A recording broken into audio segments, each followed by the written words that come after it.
This is Pastor Tina Heisey from St. Peter Lutheran Church, providing the devotional for Saturday, March 23rd. This is the sixth station where Jesus is scourged and then crowned with thorns. I'm reading from the Gospel of John, the 19th chapter, verses 1 through 3, and this is the Common English Bible. Then Pilate had Jesus taken and whipped. The soldiers twisted together a crown of thorns and put it on his head and dressed him in a purple robe. Over and over they went up to him and said, "Greetings, King of the Jews," and they slapped him in the face. The Gospel of the Lord.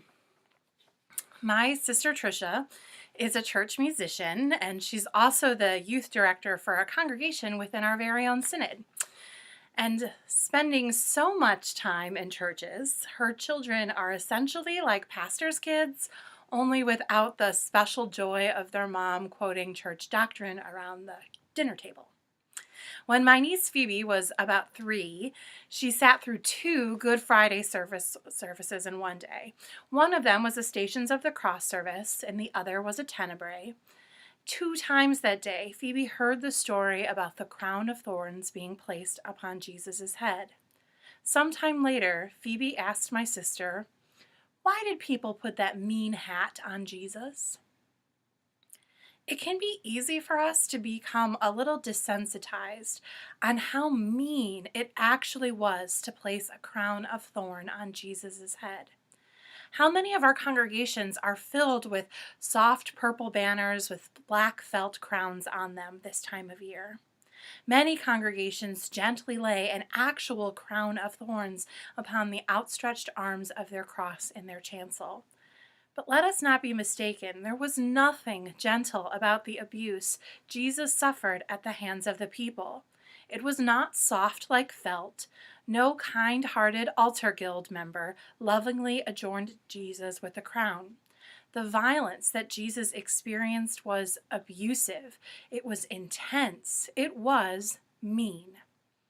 It's good for us not to be desensitized to the level of cruelty Jesus encountered.